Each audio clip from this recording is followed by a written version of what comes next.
Hello everyone, welcome to the Dollar Diaries. Today we have a guest, Abubakr. Hi. So tell me a little bit about yourself. My name's Abubakr. It kind of stops there, but I graduated out of university with a degree in finance and IT, which is a lot of people say it's a very, very deadly combination. In my honest opinion, it means useless, which means you don't get hired for finance, nor do you get hired for IT. I had a lot of interest in startups when I was in university. I was looking at trying to start my startup, failed 5, 6, 7 times, and a lot of people may think failure is a bad thing, but usually failure is good. I'm basically failing at somebody else's expenses.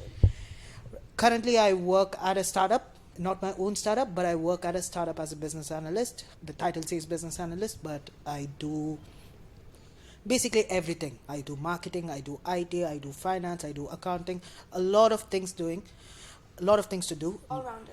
Yeah, I would say an all-rounder. So there is this common thing they say, right? Jack of all trades, right? I would say I am the jack of all trades, master of absolutely nothing. I do feel like at some points I do lack the depth in certain subjects, but that being able to do everything and all the things, it kind of has its own advantage as well. And that is probably why I don't maybe fit in like a normal corporate job. The startup things excite me a lot more because a lot of things to do. It's a very active thing, and every day I go into work and it's just pouring water on fires. Okay, so how would you say your morning routine looks like? So typically I go to work. I'm supposed to be at work at 8:30. A lot of the times I wake up at 8:30. I rush. I don't iron my clothes. I somehow figure things out, and I show up late for every single meeting in the morning, which is probably not a good thing, but it is what it is, right? In the morning, I usually, if my family is around, my mom really forces me to eat breakfast. If my mom's not around, I just go there and figure breakfast on my own. But as far as like a particular morning routine goes, I would say it's very varying and it's pretty bland, to be honest. I just wake up, take a shower, and run to work. So you told us that you've experimented on a lot of startups, and you seem like a guy who loves execution and ideas. How did this sort of leak into your everyday life? Do you get what I mean? Yeah. Leak into everyday life, I don't know what the right answer is, right? A lot of these experimentations come from a fact that I don't like being jobless, right? It kind of itches, right? So sometimes I end up trying to pitch random things. I try different things, and a lot of times the execution sadly doesn't work out, right? A good lesson that I've learned is to know when to quit when something's not working. A lot of people tend to be attached to their ideas, right? They love their ideas so much, but they don't really come outside, take a bird's eye view and see whether this is going to work or not, right? And a lot of times, especially if you're working in a corporate setting, a lot of people you deal with would have that bird's eye view, right? They think about like so many different things that they tend to miss out on the nitty-gritties of things. And a lot of people who are budding entrepreneurs and budding people who want to start a business of their own, they tend to focus too much on the nitty-gritties and they tend to lose focus on the bird's eye view as well. So having the ability to switch between the bird's eye view to nitty-gritty, I think is a very important task, right? And that is something I would say that it leaked into my everyday life. So even when I eat food, right, I think about, hey, pizza's nice, right? But also the bird's eye view is you're going to gain weight, and I do have a lot of weight, right? So the nitty-gritties are important. Knowing when to switch your perspective from nitty-gritties to the bird's eye view is also very important. So I would say that is probably one of the biggest way that it's leaked into my life. Another perspective is that you could say it's not easy doing a lot of these things, right? You as a student, right, especially at a young age, you have very interesting things you can do, right? You can go out, party, have a lot of fun, make a lot of friends, and the other option is you sit in your bedroom and try to figure something out, right? So we kind of have this glorified sense of view when it comes to entrepreneurship, right? People building businesses and things. A lot of glorified perspectives into entrepreneurship is probably flawed in the way, right? A lot of the glamorization doesn't look into what the entrepreneur or the founder goes into, right? There's a lot of things you want to manage. There are certain things you're probably not good at as well. So the ability to know what you're not good at is very, very, very important as well. So you mentioned that you failed in a lot of your startups, right? So there are people out there that, when they fail at one thing, they stop trying. So what piece of advice would you give them? Because they think that like, oh, I failed, it's a done deal, like I can't do anything anymore. There's this common saying, right? A lot of people say like try till you succeed. I would say that it's a flawed thing, right? So a good example is one of my relative, right? He's a grown man, he has a family and everything, and his aspiration is that he wants to run a successful business. You try it once, you fail. You try it twice, you fail. You put a lot of money the third time, you fail. You put in a lot of money, you bring in a lot of people, you try to correct your mistakes, you still fail. Maybe around the seventh time you should know that this is not for you, right? Something's not working out, right? And there's no fault in it, right? A lot of people would say that failure is not bad. Failure is not bad as long as you understand why you're failing. And if you continuously fail, there is something inherently wrong about how you're approaching things, right? A lot of people are blessed with knowing what that inherent fault is. A lot of people aren't, and there's nothing wrong with that. So it comes to understanding whether or not you're capable of doing it, and if you're not capable, you take a more mature perspective wherein you go in and say that this is not for me, so let me try something else. So for your startups, where did you finance your money from? A lot of this is a very tricky question, right? So typically how you would finance the startup is that you would have some sort of a base product or an MVP of sorts, and you would go in and say that whether, hey, you're going to pitch into your investors and say like, hey, this is going to work, this is my market sizing, this is how I'm making money and everything, and you pitch in and raise funds. But what if you don't have investors? What if you're doing it from like your own pocket? Right, that's also good. So there is two perspectives to any businesses, right? Either you find investors and you get them to invest in your ideas, or the other thing is you bootstrap this company, you spend your own money. Now these I would say are two schools of thought, right? Either of them are not wrong. Where it comes to play is that if you are asking investors for money, your risk increases drastically, right? It becomes more expensive to fail. Even though you're failing at somebody else's money, it becomes expensive to fail. So the cheapest way to fail is bootstrapping. And when you're bootstrapping, I would say that it gives a certain perspective of how you want to spend your money, right? You become a little more frugal. You don't become reckless. A good example is that there are a couple of companies out there. A good company I was looking at recently was a company called LiveSpace in India, right? So LiveSpace, right, they've raised series after series after series, a lot of money they've raised, and what you notice is that they spend 30% of their entire raised money into marketing. Okay. Now you go in and see how much money this company has been running for 10 years, right? So you would expect that if they're raising all this money, they make profits, right? The sad fact is they're running 10 years and they haven't turned a profit in 10 years. Right? Okay. So a lot of the perspective about businesses as we understand it, or as a young person would understand it, is very flawed. You think you raise money and you're going to build a profitable company. A lot of people don't build profitable companies. So it is very crucial to understand at what point you stop raising money, or at what company you're building at the end of the day. Are you building a company that is sustainable within itself, that has enough cash flows to sustain the business? Or you also think about a business wherein you have a 5-year goal, 5-year you want to sell it to your biggest competitor and make a lot of money, right? Either approaches are not wrong. It's just what is important to you is what kind of matters. Okay, makes sense. So how would you say, how good are you at like saving money and knowing yourself when to stop and when to not? Saving money, not very good at it. I would say that I'm a finance major, but for some reason my personal financing is quite poor. A lot of it has to do with my itch again, right? Sometimes I look at an idea, I would like, hey, let's spend a little bit of money here, see if it works or not.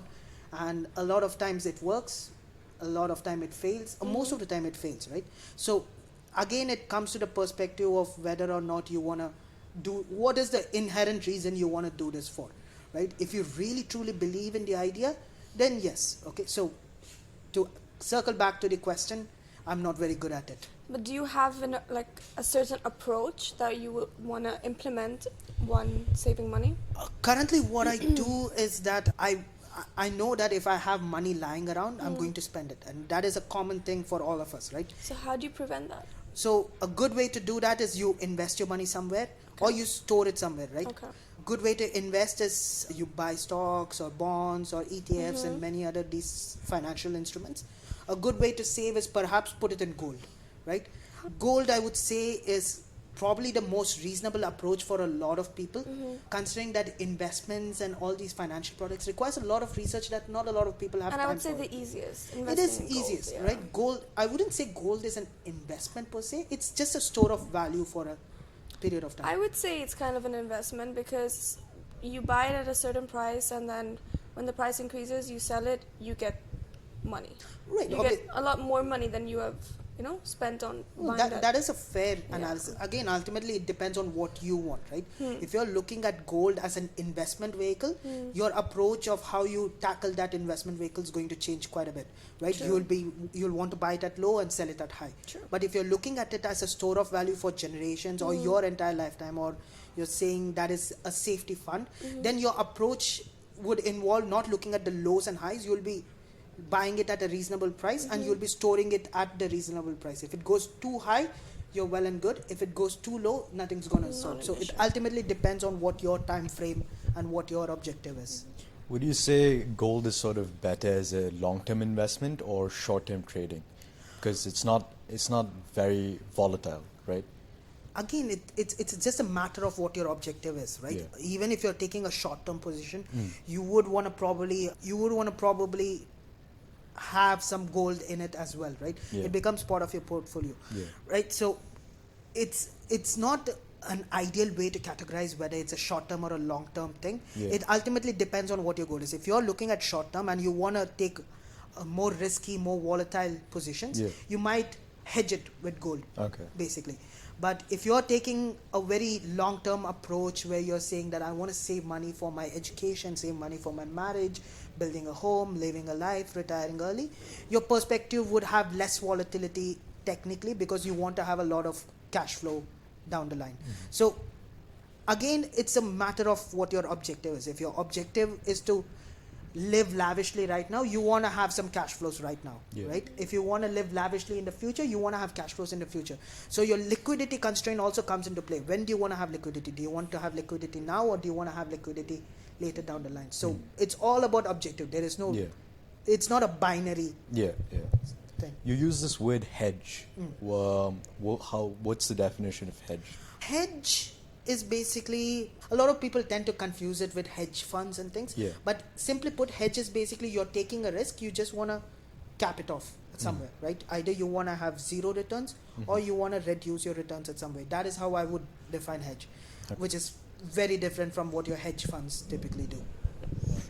Okay, so if I was to give you $10 million right now, what would you do with it? I would quit everything and live in an island. There's no questions at all. Live in an island. Yeah, so I would say my end goal is that I want to do everything, make reasonable amount of money. I want to buy my own private island. I want to farm. I want to teach, maybe, if the island has people, of course.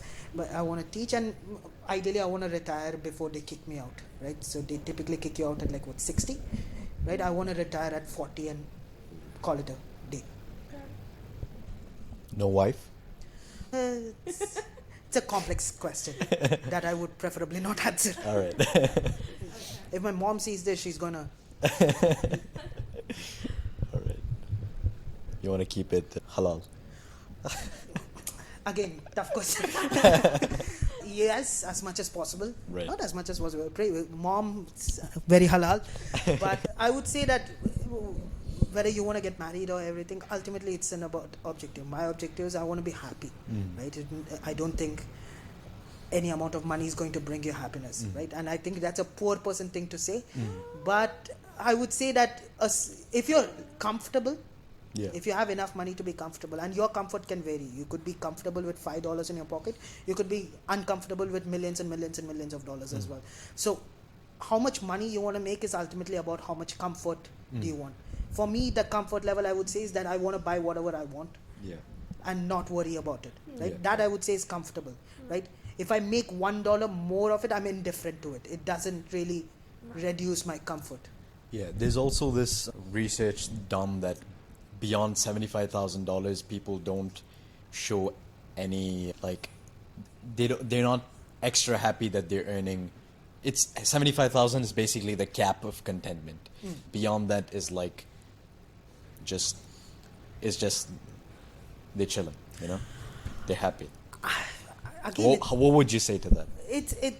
there's a lot of factors that go into how you determine your Yeah. cap, right? One thing is where you live. Yeah. So if you live in Dubai, you want to live a lavish life, the 75,000 is not probably a bad cap to have, Yeah. right? If you're in the US, probably a bad cap to have. Yeah. But if you're in India, that's way too much money to have, Yeah. right? So your economic factors goes into play. Yeah. You want to look into what your inflation rate Yeah. is, all these small factors, Yeah, right? yeah. So all these macro and microeconomic, not Yeah. even micro, mostly macroeconomic factors play a lot of role into how you would determine the cap. Yeah. But ultimately, the big thing is, or a vital thing is that there's only so much money you can spend Yeah. at the end of the day. Yeah. Right? There is going to be a cap at how much money you're going to spend.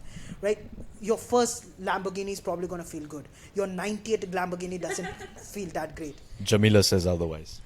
It's unless you can drive all 90 Lamborghinis at the same time, I would say I'm very indifferent to it. Yeah. Right? You'd probably lose interest about like 88 Lamborghini. I mean, for me, it's not more of the Lambos. If I had that type of money, then I would buy horses. So when if you're talking about like the 90th Lambo, yeah, the person would be like, okay, that's just one out of like my collection. But then for me, if I had like my 90th horse, I'd still be riding like not all of them at the same time, but then I'd still be using all of them regardless. You sound like my mother, right? My mother would say that if I'm really rich, I would have like 600 more babies.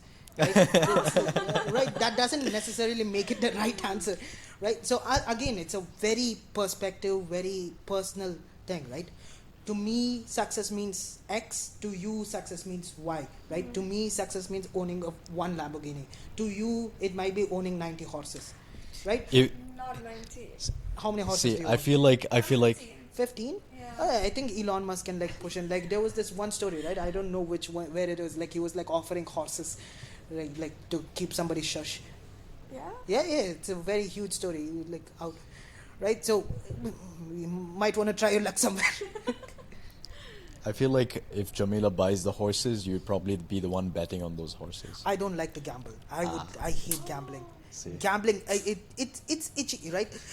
I wouldn't say. I would say I'm very averse to gambling because I like to have control over things, right? Control's a big factor for what I do, right? I like to have control over the things I do, the ideas that I pitch, the work I do. Every time the control's taken away from me, it kind of feels off, right? That's why I'm a little averse when it comes to investing in stocks and bonds and all these things, right? There is, at some level, you have to understand that everything's your standard deviation curve, right? You're going to either fall in the middle or you're going to fall in the tails, right? If you're in the tails, you're up for problems maybe, right? So anytime you're looking at any decision at a standard deviation sort of situation, the control you're losing, a lot of people get a high from it. A lot of people don't like it. And I'm one of those people who don't really enjoy that. Would you say you don't like the uncertainty? I don't like uncertainty. Even if there's 1% chance that is out of my control, I would be very averse. I would think 15 different times before I put my money in it. Right? So that's very integral to me. So you'd rather be mean distribution? Yeah, sure. Maybe. Yeah, I don't know what that means, but sounds fun. I'm supposed to know what this means, but I have to catch up on it. What are your hobbies or what do you do? So let's take a dive into your personal life. All right. What do you do in your free time? I like to watch movies. What type of movies? I like a lot of genre of movies, right? I'm not pretty picky on it. I'm a huge fan of Marvel stuff for some reason. I feel like a child, but I do enjoy it a lot. Recently, I saw the Barbie movie and the Oppenheimer movie. What are your thoughts? Oh, dude, Oppenheimer was good, right? It's such a good movie. It's like a good political thriller.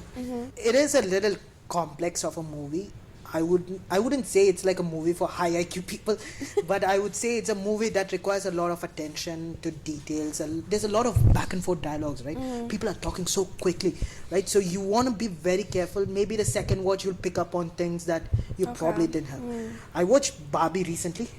Dude, Barbie was so good. Was it? It was so good. I've seen, like, I went to watch Barbie, and what happened, there was this one scene where it gets exaggerated. Now, a lot of people don't understand that no spoilers. No spoilers, No please, spoilers. because I myself haven't watched it yet. All right, no spoilers. But what happens is you have to understand, going into Barbie, this is going to be a girl boss movie, right? They are going to say that feminism's great and everything, right? But you also have to take into account that this is going to be a goofy movie, right? It's about a Barbie doll, right? Like, if you expect like you to align with the politics of Barbie, you're probably right. So you have to go with the expectation. Excellent choice of words. You'll probably edit it out. All right. So you have to understand that when you go into Barbie movie, you are in for a fun ride, right? It is a goofy movie. You're probably not going to agree with the politics of what is Barbie saying, because it's Barbie, bro. Right? If you're expecting Barbie to be like a, like a right-wing icon, you're probably in the wrong movie. Right? So we were watching Barbie. There was this one scene where things are a little exaggerated, in my opinion, but it's a fair enough argument, right? You are still in Barbie movie, right? So we were watching, and like these three people just like walked out of the theater right after that scene. Oh, and wow. everybody, right, like all the women were like, ooh, yeah, and these guys just walked out of the movie. No right? way. And I was like, I wanted to boo, but I was also scared of getting beaten up. So I was watching Barbie movie. Dude, it was such a beautiful movie. Like, it was so fun to watch. It is obviously exaggerated, but like I went home, I was looking at the reviews, what people think. What I noticed about the Barbie movie is, like, it's like the Rorschach test. You've seen the Rorschach test, right? They give you like an image. If you're this type of person, you see a different image. If you're like if you're like a serial killer, you see this. I would say like the Barbie movie is like that, right? There are people arguing that Ken is like a right-wing icon who's standing for traditional family values, and like some people saying Barbie is a feminist. So it depends on what your politics is and how you relate with that movie. The problem is, you have to understand at some point this is a movie. Like, you can't be like digging deep into it. You need to get a life, right? Like, go do some work. Like, don't overanalyze Barbie. Just have fun, right? So Barbie was very, very, very fun. On the other hand, Oppenheimer is a lot more serious. I would say the rewatchability of Oppenheimer is pretty low compared to Barbie. Oh, I would say otherwise, because have you seen the Barbie movie? I haven't seen Barbie. That's why you can't be. I've seen Oppenheimer though. You can't be a bias. The second I walked out of the theater, I was like, I want to watch it again because I want to understand more of the historical context. Yeah, like you said, second-time watchers would understand a lot better than the first-time watchers. Yeah, you can watch Oppenheimer maybe 2-3 times tops. You can watch Barbie like 6 times easily. How many times do you watch one movie in general? In general, I typically like to watch one movie once. There was this one movie, La La Land, that I watched 7 times. Okay. And that is Was this for a girl? No, it's just out of curiosity. I like musicals, and I really like Ryan Gosling. Alright. Right? Alright. Not even Same. Emma Watson or Emma Stone? Emma Stone. Yeah, Emma Stone. I don't even really like Emma Stone that much. I was just there for Ryan Gosling playing Same. the piano. Right? He has a good voice. Yeah. Have you watched Drive, Ryan Gosling? I haven't watched Drive. You gotta watch. I've seen, there was this one other movie with Ryan Gosling. I don't remember. Perks. I mean, was it the Grey Man or something? Oh, Grey Man. Yeah. That's the astronaut. No, the Grey Man was like a person, right? So I would say that Ryan Gosling, right? Yeah. There was this Grey Man movie. It was whatever, right? But Ryan Gosling's pretty cool. Yeah. He's hot. Yeah. No comments. Yeah. Hot. You swing both ways. This is not the podcast for it. Your mom's watching, isn't she? Oh yeah. If I say I swim both ways, it's gonna be a problem. That is. I would say that is the tactic. Like, in case if I find somebody, right? Like, the one way to like force my mom into saying yes to it is say that I'm kind of floating the other way. So please marry this person. Oh my god. Don't put that in. It's gotta go in. Yeah, it's gotta go in.